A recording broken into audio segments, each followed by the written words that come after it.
Welcome to the Nobody Knowz podcast with Callie Zamzo. Join us for conversations with local changemakers and hear the stories that don't always get told. It'll be honest, messy and beautiful, touching and humorous. Slow down, pour a glass, and pull up a chair. This is the Nobody Knowz podcast. Welcome to Nobody Knowz. I'm your host, Callie Zamzo. What did you think about that? It was lively, wasn't it? I tried to change it up every once in a while. That might have been one of the best ones you've ever done. Did you see my face?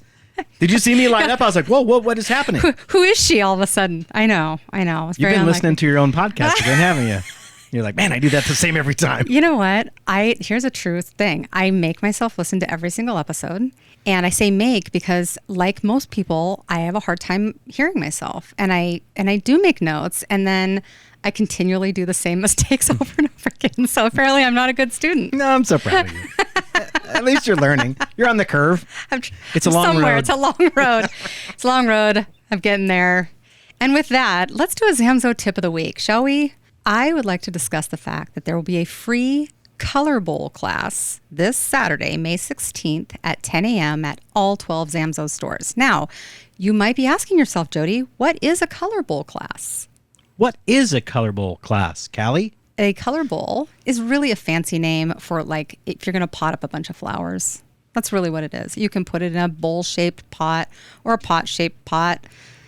You just put it into something, but it's colorful flowers, and there's a way of doing it so that it's pleasant to the eye. So apparently, if you just put a bunch of flowers in, you may be successful in having it look nice. But there are some actual things that if you do it properly and put certain flowers in certain ways within the pot, it will spill and thrill, if you will. Wow. You just took me on a journey. Well, this is why you need to attend the class. I'm in. And it's free. So it's free. It's at all 12 of our Zamzo stores. It's this Saturday, May 16th, 2026, in case you're listening in the future. And we would love to have you be there. We will focus on the soil. We'll focus on color impact, choosing harmonious flowers, plants that will actually grow well together, putting them in together, and then, how to get them to make it through the whole season without dying on you. So it's going to be worth it. And if you're somebody who likes to, you generally just buy maybe a pre-potted pot, I can tell you from my own experience, because I do this myself, it becomes your baby when you do it, and you just take better care of it, and you can choose better soil so they actually do better. So, you can buy a pre-made one. That's totally, that's kosher. Boring. But it is boring. Yeah, you got to do your own. So come and join us. It'll be fun. I promise. If you want more information, you can go to zamzos.com to learn more about that. Okay, so this is a full kind of, I don't know if it's a full circle moment, but it's kind of one of those interesting situations where my dad actually met today's guest. And he had, a very, I guess, robust conversation. And he came back to me and he said, Callie K, you need to have this guy on your podcast, which I always love. You love it when your parents see you doing something and they support it and they're excited about it. And then they come up with a guest for you. Like, this is the greatest thing. But it can be a little iffy, and sometimes you don't know, right? But as soon as he told me who it was, I was like, oh my gosh, this is an awesome guest, and I'm very excited about it. I'm incredibly curious, and I'm excited to learn a little bit about what you do and how you do it. So welcome to the studio, Andy Koenig. Well, thanks. Thanks so much for having me. Yes, it's wonderful. So you are the founder and president and the master distiller of Koenig Distillery, yes? Yes, I am. Yeah. Whether I like it or not some days. Well, and I suspect you do like it. I do like it. Yeah. Otherwise, it'd be a hard grind. Yeah, I would think. And you've been doing it quite some time. Yeah, so the distillery's been open. This is our 27th year of being open. Wow. Actually. Yeah. Wow, where did that time go? I don't know. See all the gray hair on my head? That's where it went. Yeah, I feel you. Well, so can you, before we kind of jump into my set of questions, would you kind of just give us a quick sort of background about you? Sure. So originally, my mother grew up actually in Idaho. She grew up on a family farm outside of Kuna, between Kuna and Meridian. Okay. And when she was growing up, they had a little dairy. Back in those days, everybody had small dairies, right? 100 cows. And she just grew up there and worked and worked and worked. And then she eventually became a home ec teacher and ended up in Gooding, Idaho, where then she eventually was up in Ketchum, Sun Valley area, where she met my dad. My dad was actually originally from Austria, and he came to Idaho via California and Vancouver, BC, and he eventually settled his roots there, and that's where my brother and I were actually born. So my dad was Austrian, my mother was from a farm here in the Treasure Valley, so it was a very interesting upbringing. Yeah. And then we went when we were in elementary school. I was fortunate enough. My dad said, "I want my kids to know where their dad was from." So we lived there actually for 3 years as kids in grade school, and Wow. we had to go to school there. And we didn't speak a lick of German, and my mom and dad threw us into school there. So it was trial by fire, to say the least. So it was definitely an eye-opening experience for us, but it was a great experience, and I wouldn't trade it for the world. But it was very, very hard, as you can imagine. We were used to skiing up in Ketchum, and then next thing we know, we're in Austria, living under the Iron Curtain there. It's wild. Going to school. But while we were in Austria, the neat thing that was kind of interesting, my dad still has a bunch of relatives there. And his house is still there that he, it had been in the family for 400 or 500 years, I want to say. Wow. So crazy. Yeah. I mean, and it's still standing and it's still in the same family. But what we did in the backyard, they had a few fruit trees and, some apples and some pears and that kind of thing. And over there, the liquor laws are different, where if you have a little bit of fruit of your own in your orchard, you can distill them for your own consumption. So, naturally, everybody kind of did that over there. And when we were kids, we got to participate in that. I was 10 years old, so I thought it was pretty cool. Yeah. We're making shine in the backyard, right? It's really cool. But anyway, that kind of stuck with me after we came home back to Ketchum and finished high school and went on to college. And I thought one day in college, I was sitting in the dorms, and I said, it'd be really cool to have a distillery like we had seen in Austria as kids. So after college, I went back to Austria to do an apprenticeship there. Wow. So yeah, it was interesting. I spent 2 more years over there at a little distillery that had been in business since 1811.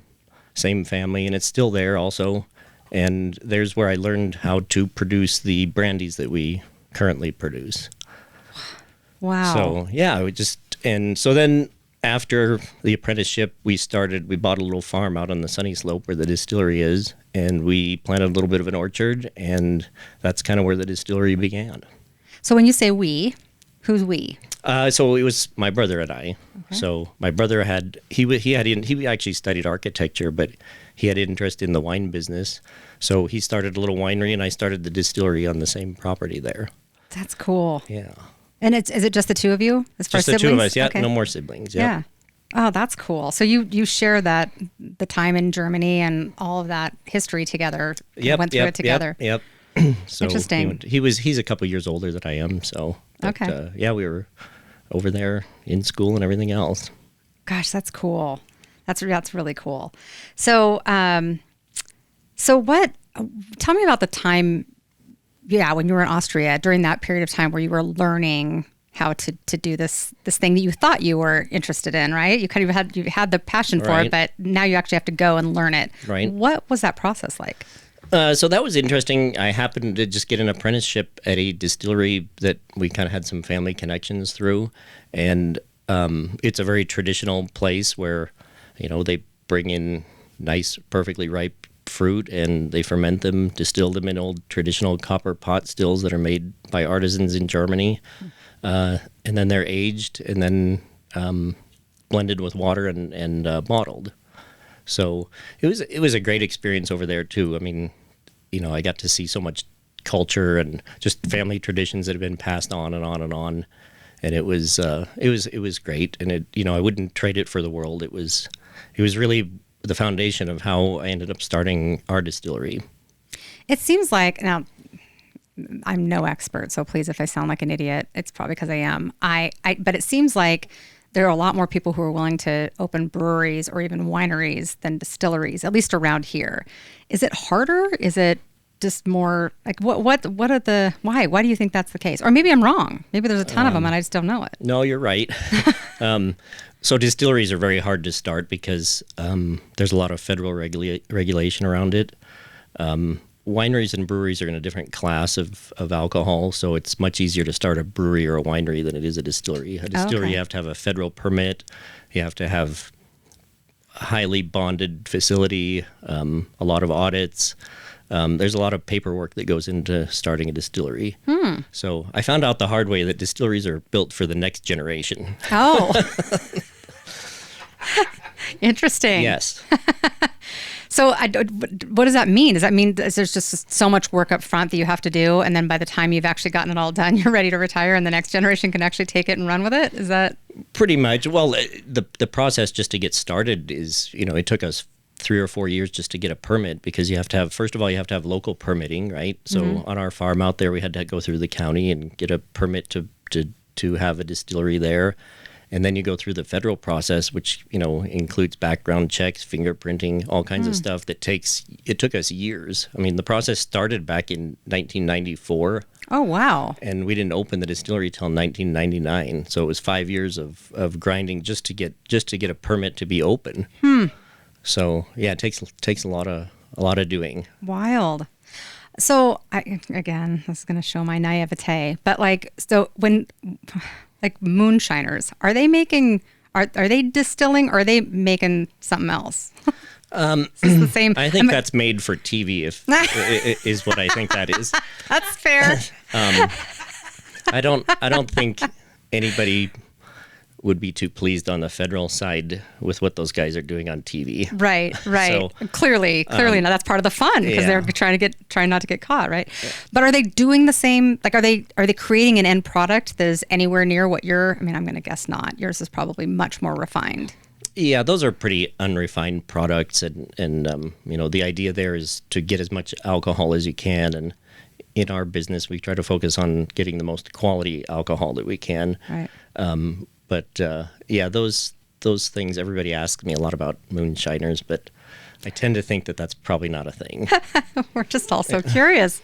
Reality TV, it's ruining all of us. Yes. So help me understand about just like the process of creating, because it sounds like when you're talking about like quality, like there's some steps in there that create that. So can you kind of talk to the process itself without giving away any secrets, obviously? So that's the interesting thing. That's why I wanted to start the distillery on a farm, because the important thing about distilling brandies specifically is you have to start out with perfectly tree-ripened fruit. So anything that would show up in the grocery store, that was picked, weeks and weeks prior to anybody buying them. But we try to go from perfectly ripe to the next day they're almost overripe. So you wouldn't necessarily, you could never ship them from here to even, Twin Falls or whatever to produce anything. You almost need to pick it off the tree when it's at its peak of ripeness. That way the fruit has the nicest aroma and flavors and sugars that then you can convert during fermentation to alcohol. So that's why the distillery's on a farm, because we can pick it off the tree, and 100 yards further is the processing for the distillery, where we take the perfectly ripe fruit, grind it up, and ferment it on site, and then we distill it there too. So everything happens within 100 yards of where it was grown.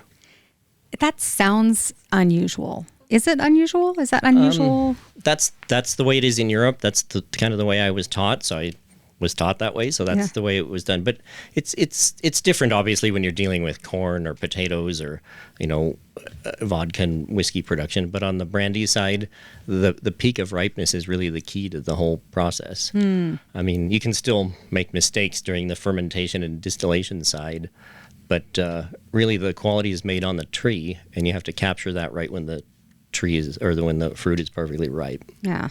I don't know that is true for every distiller, that their fruit is right there and that they're picking it at the perfect time. And then your process seems like you really care, not that others don't, but that's going to great lengths. Oh yeah. It's whatever, it to really do it the proper way, like the traditional European way, it takes longer. Yeah. And that's kind of what I appreciate about the business and learning it that way.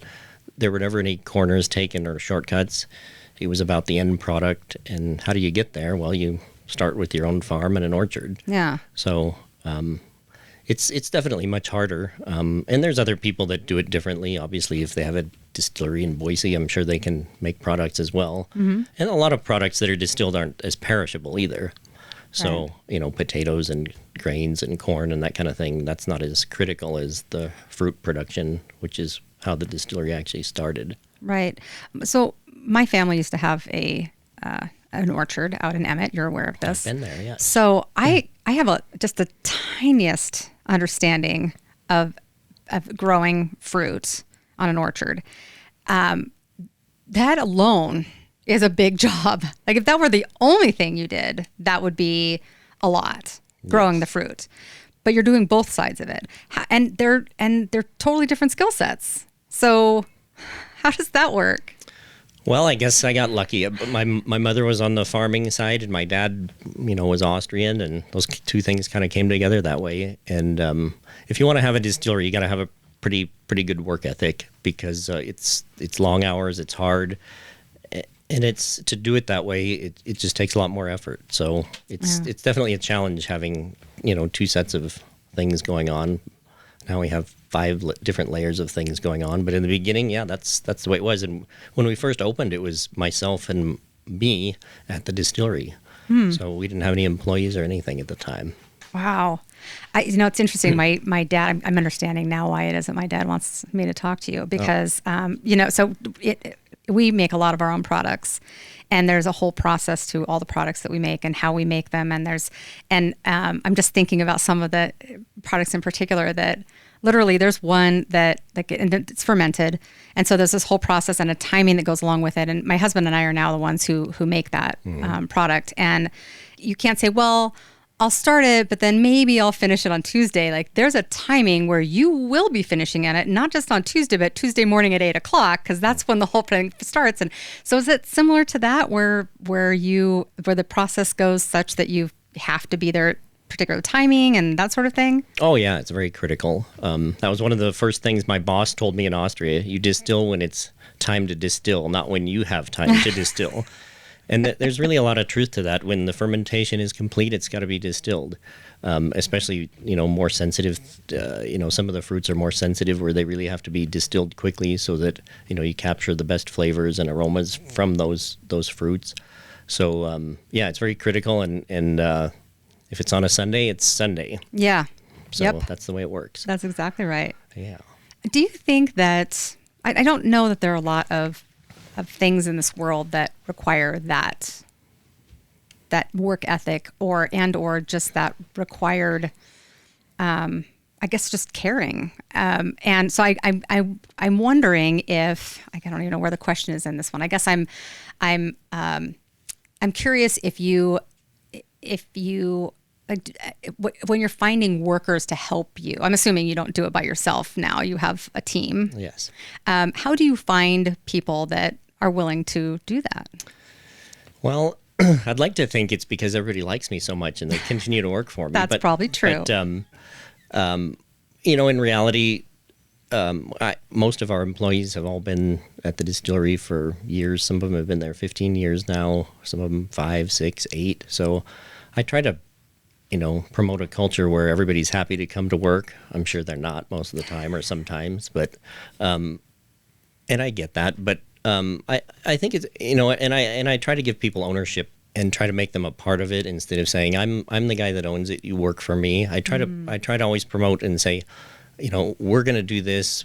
This is how we're going to do it. And, we do a lot of, or at least I try to just promote a team culture around everything we do. And that's, I think, why they come and work on Sundays, if they have to.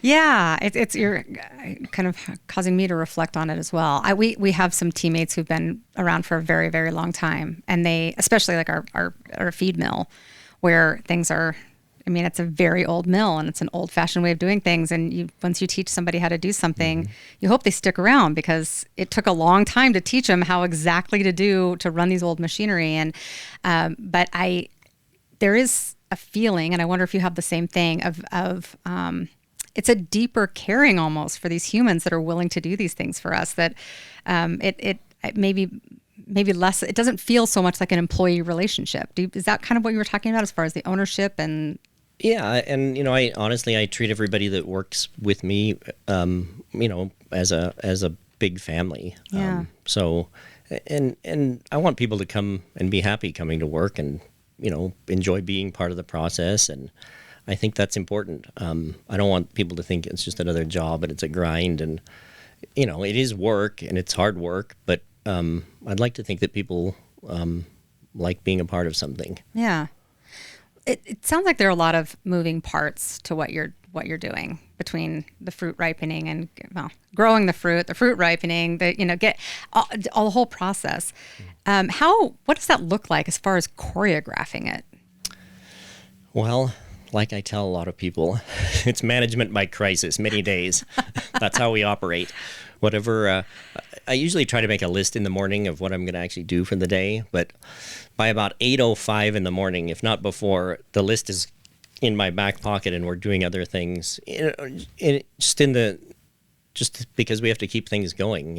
Things change quickly. Fruit ripens quicker than you thought. A shipment of this comes sooner than you thought. A shipment needs to go out on a different day. Scheduling issues, logistical problems. I mean, there's all kinds of things. So you have to be willing to constantly change and be changing quickly, which is the nice thing about a small business. I don't have to run it up a corporate chain, whether or not we're going to bottle, potato vodka, or if we're going to bottle bourbon for the day. Mm-hmm. We can make a decision pretty quickly, which is kind of nice on a small business side. But you got to be willing to make quick decisions and good decisions, which I've gotten better at over the years. Yeah. So speaking of getting better over the years, you have expanded. You've grown as you've gone. What's that been like? What's that process look like for you and your team? It's been, we're always changing. When when I said when we first started, we started making the brandies from the orchard and whatever, and then, in the early 2000s, vodka became very popular. So we decided to start making potato vodka. Mm-hmm. Since we're in Idaho, that makes sense, right? Perfect. And then we expanded further into another Idaho-themed product, which is huckleberry vodka, and then eventually into peach vodka also, which comes from our orchards as well. But you always have to be willing to change, because the market changes for products that you're selling. In the early days, brandy and vodka were more popular. Then all of a sudden, in the maybe around 2008, 10, all of a sudden bourbon and whiskey became really a hot item for, millennials and younger people. And in the old days, in the 1970s, 80-year-old guys were drinking bourbon. Right. Now, 21-year-old women are drinking bourbon. Yeah.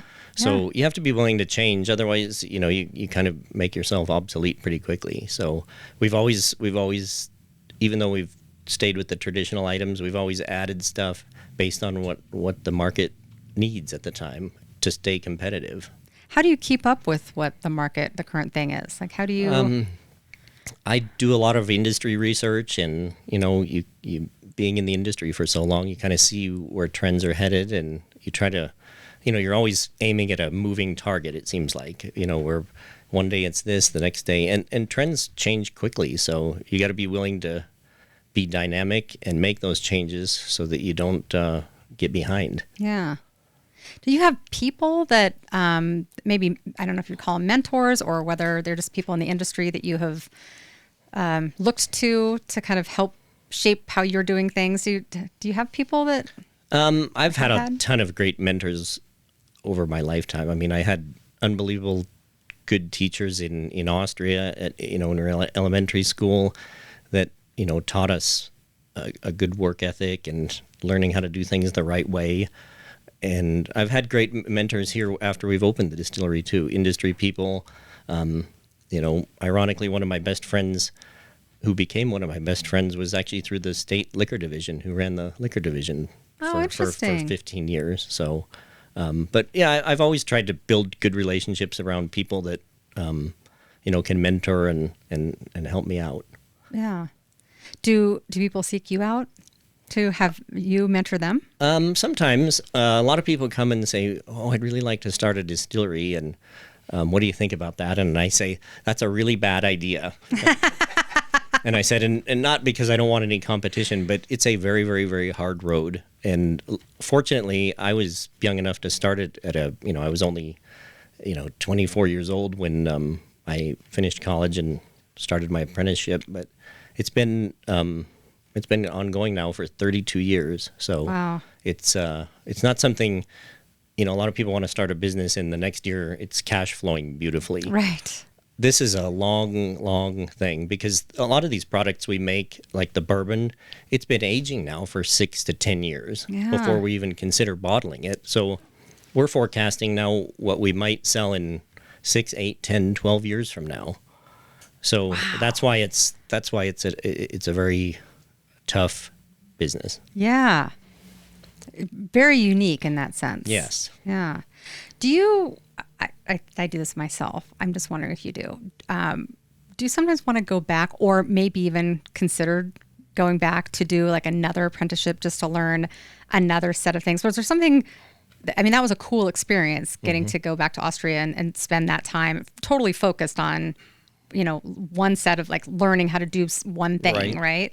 Do you ever, especially with all the juggling of everything you're doing, do you ever kind of long to just go back to the simple and be like, I'm going to take another 2 years and go apprentice for something else? Have you thought about that? For a different industry? Yeah. Oh, sure, yeah. Or within the same, maybe just a different type of, I don't know. Right. Yeah. And we've done that. I have done that actually. Like when we started distilling potatoes for vodka, that's a whole different equation about how those products are made because the potatoes actually have to be cooked before they can be fermented. Interesting. And then they're distilled a lot differently so that you have, a neutral tasting product. So that was a whole different thing that actually I was in Germany for another month or so, after we started to decide to do the vodka project. So, and then when we got into bourbon production, that was a whole nother thing, which is a whole nother set of equipment, a whole nother set of rules and aging and learning about, different barrel types and different grains that go into bourbon. So it seems like I'm on the continuous education track. Yeah, it sounds like it. Yeah. Me too. I just love it. It's And you know what? An 80-year-old guy that used to actually build the copper stills that are in our distillery, he was 85 years old at the time, and he said, let me tell you something. And I was 30 maybe, and he says, you're never done learning. He said, you learn something new every day, and he says, you're never done. He said, and I always took that to heart. I said, he's right. Here it is. He's 80 years old. He's accomplished pretty much everything in his career, but he was still learning. Yeah. And I think that's something to do, or there's something to that. I think so too. I also think, and after speaking with you for a few minutes, I feel like I know you.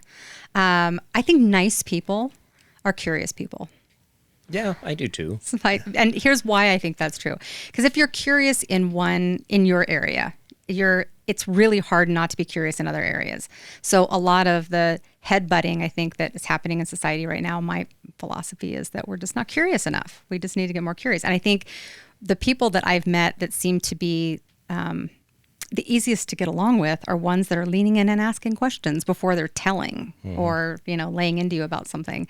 Just curiosity in general. And I think that's a lifelong learning attitude. If you're trying to learn things, right? You're curious all the time. I agree.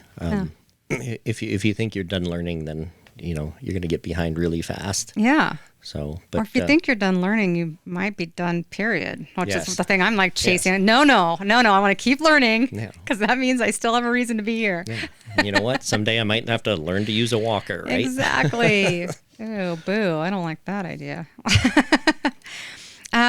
Okay, so let's talk about Sunny Slope a little bit because you've been out there a long time. And it's changed and morphed and whatnot over the years.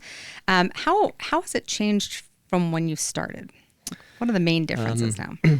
The Sunny Slope is definitely a lot different than it used to be. When we first started there, a lot of the roads in the area weren't even paved. Oh, wow. So I would say, obviously the main thing is there's a lot more houses. what's kind of neat about it is there's actually more wineries than there were when we first started. There's still a fair amount of orchard production, which is kind of nice. And agriculture is still big, but it's definitely changed. You know, you see the 5-acre parcels where people come and, you know, build nice housing and live there and enjoy, you know, all the things that we do. But it's kind of a little bit isolated because it's quite a distance from Boise still. So I don't envision that it is going to become necessarily full of subdivisions. And I think the Wine Commission and the idea of preserving the agricultural ground and the ag tourism segment of the Sunny Slope, I think it hopefully isn't going to change to the point where people don't recognize it and it isn't attractive to come visit anymore. Yeah, it is so beautiful out there. It is, yes. It's very peaceful and a lovely place. Well, so speaking of growth, the population in the area has grown quite a bit since you started this endeavor. What has changed with your business as the sheer number of people has grown in this valley? Well, on a positive side, I mean, we have a lot more customers. Yeah, heck yeah. So that's good. And actually a lot more customers that enjoy kind of farm-to-table products. They like seeing how things are made. They like spending the weekend, you know, driving around looking at production facilities, wineries, and our distillery.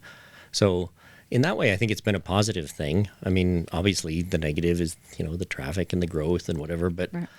You know, there's a lot of good things that have come with the growth in the Treasure Valley. And, sure. And I think it's important to recognize, you know, everybody talks about the good old days, but do they also remember how there were no good restaurants, nowhere to buy anything that you'd want to buy? It's true. You know, those kind of things. So, you know, you kind of have to learn to take the good with the bad, and you're not going to change anything. So you kind of roll with the punches. But in general, I think it's been good for us. Yeah. So I like your feeling on that. I remember as a kid, like my cousins lived in the Tacoma, Seattle area, and they would come down and visit with us, and they'd be like, "Well, can we go to a mall?" And this was before we had a mall. I'm like, "We don't have a mall." Well, what do you guys do around here? I'm like, "Well, we could kick around a soccer ball." Right. Yeah. I was like, so I think about it now, and it's, man, there's lots and lots going on, and yes, you're right. We do have this growth of people, and we've had to kind of work around some of the difficulties. But I think overall, it's been a good thing for us. I think so too. Yeah. Will you talk to me about the tasting room? I'm so curious, and I admittedly am not well spoken in your realm. Mm-hmm. So I understand a tasting room like at a winery. Mm-hmm. So can you help our listeners and me understand when you're tasting what you're distilling, what specifically are people like? Is it the same sort of thing as with wine where you've got the whole thing where you go through and then you're trying to, I don't know, I don't even know wine. Obviously, I don't even know the wine tasting end of things, right. But is it anywhere similar to that? It is. So liquor laws are a little bit different in Idaho. So you could come to our tasting room, right? We have a contract liquor store there, and so people can buy packaged goods. They can also do a little flight of samples. So they get 3 samples of their choice, and they sit and sip them and enjoy the scenery in the tasting room. And then they have the option to buy, bottles to take home. Okay. But fortunately, we went through a legislative session that just ended, and we were able to get some legislation passed where now we as a distillery are going to be able to serve liquor by the drink at the distillery. Oh, that's cool. Which is a huge step for us because, we've been wanting to do this for 30 years, but finally the climate is such that we thought we could get it passed. So we went through the legislative session and we actually got it passed. So on July 1st, you'll be able to come to the distillery and enjoy cocktails or liquor by the drink from products that we make exclusively in our tasting room, and then you'll be able to purchase bottles. Ooh, so can you talk about the process of working with the legislature to try to pass a law? Like, were you a part of that? Were you there, kind of giving testimony or anything like that? Yeah, so we hired a legislative advisor to help us out, and he kind of, those guys understand the ropes and they walk you through the process. But yeah, we had to write up a bill, and we had, alcohol beverage control help us write the bill, the state liquor division, the governor's office, the attorney general's office write legislation so that if you did have a distillery and you were in the county, you could serve liquor by the drink. So we went through that process where they have to draft a bill, they name, put a number on it, and then you have to go and meet with all the senators and representatives to see that you can get support for it. Right. Fortunately, it was easier than we thought. We got overwhelmingly good support for it, and it passed pretty easily. Nice. But it was still a process, and what was the nice thing about it for me is, everybody talks about government being a disaster and whatever, but in this case, I think it was good because you can see that government can be a good thing and can help small businesses. And I think people saw that, and I think that's why it passed. I think that the whole process can be scary to a huge chunk of the population. They're very hands off. They're like, well, those people are doing things that I don't have anything to do with. And I love the story that you just told, because it reminds all of us that they're serving us. Like, it's the whole point is us as a community trying to determine what laws we want to have govern us as a whole, and we should all be involved with that. I don't want to shoot on anybody here, but I'm kind of shooting on everybody. Like, truly, this is a process for the people, and I love it that you did that. Yeah, no, it was great, and it was good. It was again a learning experience for me to see how the process actually works, because for years I said, "Oh boy, that's going to be a monumental task. We're a small company. We don't have the funding to hire big-time lobbyists to make this happen." But we came in as an underdog, and I think legislators saw. They saw something good that we were trying to do, and it made sense. Yeah. And there wasn't any opposition, so it passed, and it's a good bill. And anybody that starts a distillery, if they're not smart enough to start a distillery like I did, they're going to also benefit from this bill. So, yeah. But it's been tough because for years our hands were kind of tied where people could come buy packaged products, but they could never really enjoy our products in cocktails. So. We're looking forward to it, and on July 1st, that's going to take effect. Okay, it's on my calendar, July 1st. So what's the next project? Well, the next project is actually, we're really excited about it. It's actually a tequila brand that we're launching at the distillery. Ooh. So as we talked earlier, we talked about, the evolution of a distillery. We started with the brandy. We went into the vodka production, then bourbon, whiskey, those kind of things. What's the next thing? Tequila is a huge category right now, and we wanted to be part of it. The problem with tequila is tequila all has to be made in Mexico to be called tequila, because they have a very specific appellation to be called tequila. So it's got to be 100% made from blue agave, and it has to be bottled, distilled, and fermented, everything in Mexico. So this was kind of out of our wheelhouse, because traditionally we've always made our own products. But we decided that we'd like to venture into a new thing. So we entered into a partnership with a little distillery in Jalisco, Mexico, in the town of Tequila, where they do some custom production for people that have distilleries. So we traveled to Mexico. We actually took the people from Brick 29 and Craft Lounge with us to help develop the flavor profiles that we were after in our tequila. And after 2 years of really hard, agonizing work, our tequila is actually should be in the state liquor stores now. Nice. So, gosh, that's a big deal. Yes, it was a monumental task, and I think part of my team wants to hang me over it for that idea, just because there's always you're dealing with the border, you're dealing with cultural differences, you're dealing with language barriers, and it's definitely been a challenge. And talk about a learning experience. This was one, but we're super excited about it, and it's got a kind of a cool name too. It's called Bone Orchard Tequila, and Bone Orchard is actually an old cowboy slang term for a cemetery. Oh, that is cool. Yeah, so we wanted to kind of play off of the Old West and the Western theme and Idaho and the Owyhee Mountains. So the graphics and the packaging is kind of built around the Owyhee Mountains, the desert, and the allure of the desert. So it has kind of an Idaho tie, but it's obviously still an authentic tequila, and it's gonna do well, I think. So we're really excited about it. That's awesome. I did also want to mention the fact that I do love your labeling and like everything's very thoughtful. You don't like, it doesn't look like you threw anything together. So I love that about your brand. Actually, what's interesting, my wife actually does most of the graphic work. She before she met me, whether that's unfortunate or not. She did a lot of graphic work for a company in Minneapolis, so she was very in tune with art direction and graphics, and so she did a lot of the development with graphic people on the development of all of our packaging. So she does a wonderful job. well, thank you. Yeah. And of course, our team did a great job, obviously too. So Yeah. But, Takes a team. yes, it does. So when you think about what you've built over time, what feels the most important to you now as you look back? Sticking to how it started with the vision of doing something high quality, keep it in the family, and build the business from there. I think that was, the business has obviously grown a lot. Now we have, 23, 25 employees starting from zero.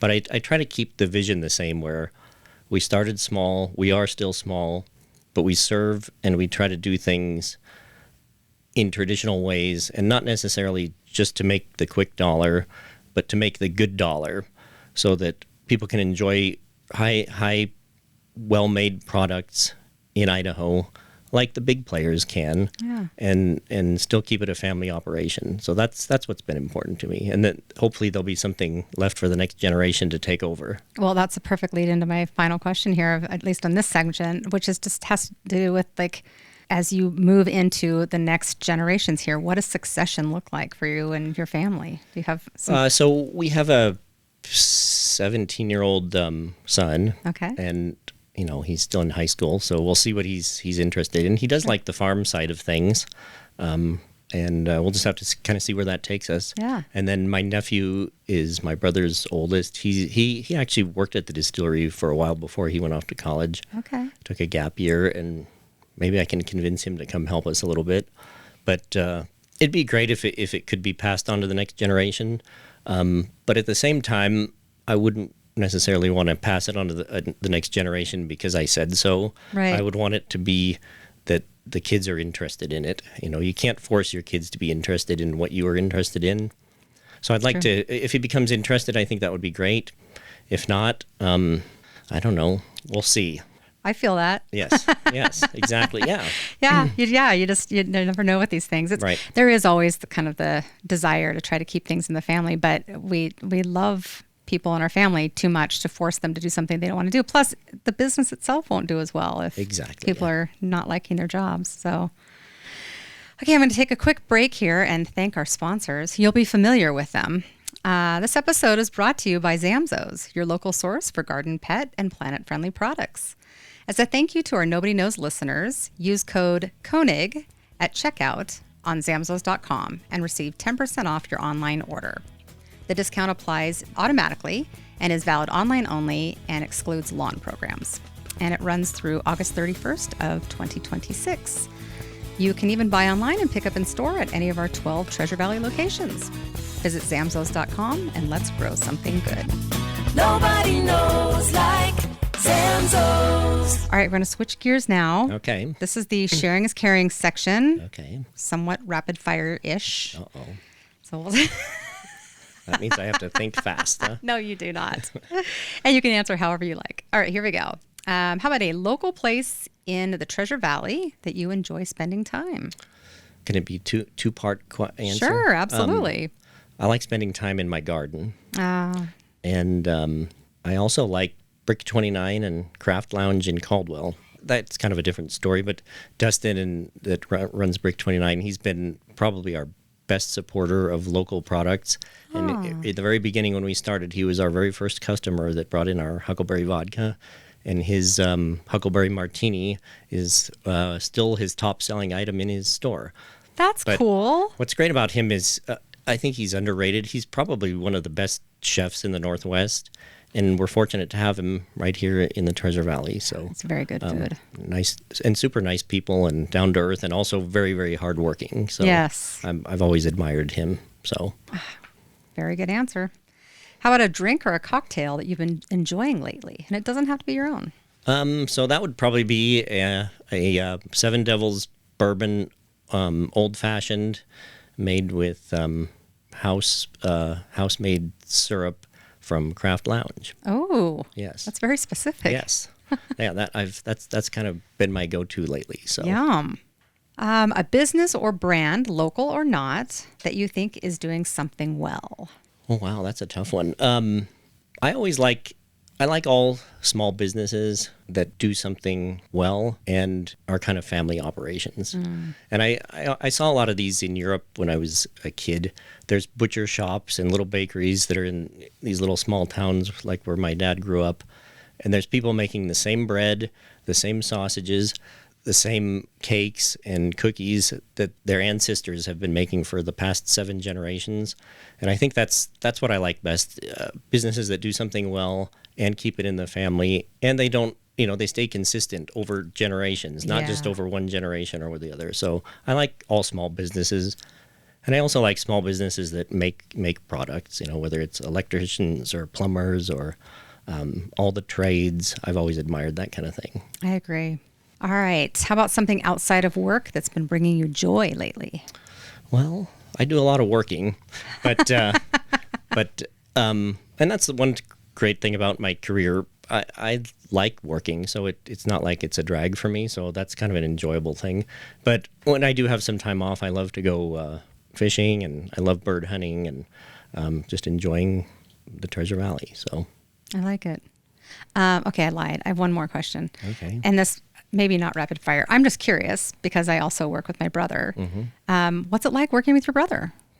It's good. When you work with family, there's always issues sometimes, right? There's, politics and everything, they say, right?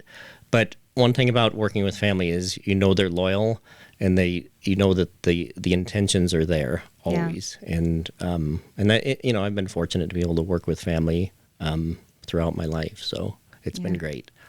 I have people tell me, and I wonder if they tell you too, like, how do you work with your family? And sometimes I jokingly say, well, I don't. But then of course, I'm just kidding. I do. But you're exactly right. There are pluses and minuses, but the pluses ultimately outweigh it, or we wouldn't be doing it. Exactly. Yeah. Yes. So very cool.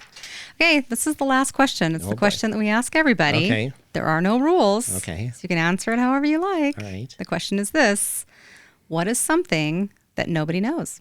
All right. What is something that nobody knows about me or anybody? Anything. It can be anything. Just Here's something interesting. So I was actually talking to my uncle this morning, and he is still on the family farm that my great-grandparents farmsteaded back in 1922. They actually got century farm status back in 2022 by the Historic Society. So that was an original farmstead that would have been my great-grandfather homesteaded there. And my uncle's still farming there. Wow. Unfortunately, it's kind of getting surrounded by houses. It's between Meridian and Cuna there.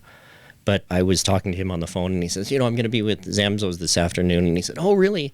He said, so my grandparents and my great-uncle used to actually sell feed or seed to Zamzows at their original mill in downtown Meridian. Oh. Yeah. I love that. So it was kind of an interesting. I said, well, I'll have to maybe bring that up. But they used to sell barley, wheat seed, and alfalfa seed to Zamzows. And supposedly, you'll have to ask your dad this, there was a manager there named Bernie, and he used to be great friends with my great uncle who also farmed there. Oh. So you'll have to ask your dad. That's awesome. Well, so I'm guessing that maybe, I don't know if there was another Bernie, but my grandfather's name was Bernie, and he ran the mill for many, many years. So it might have been him. Yeah. But he was good friends with my great uncle, and supposedly, I guess your dad would have been over to our farmstead and played as kids. So for sure. Anyway, that's incredibly cool. Neat roundabout story, I guess. That's the thing about aging that bothers me a little bit. I wish I could go back in time when some of these people were still alive, that I could ask these questions. But I didn't know to ask them back then, and when I could have. And now I'm learning these things, and I I can't go back and ask the actual people. Yep. But I'll bet my dad knows a few things about that. Yeah. So I'll have So, to ask him. kinda That's interesting. wonderful. That's a great answer. Yes. Thank you. Thank you for being on the show. I appreciate you being here. And thank you for what you're doing. Thank you for, to kind of taking the edge off a whole bunch of people. So that's a really nice thing that you're doing with the products that you Right. sell, but also just for holding up quality and caring about what you do and being that kind of example for others. Well, we try, right? Yeah, we try for sure. You're doing it. So thank you. Yeah. Well, thanks so much for having me. It's been an honor. Yeah, absolutely. Okay. If you enjoyed today's conversation, follow the podcast and leave a review. Next week, we'll hear from another incredible voice shaping the Treasure Valley. And until then, thanks for listening.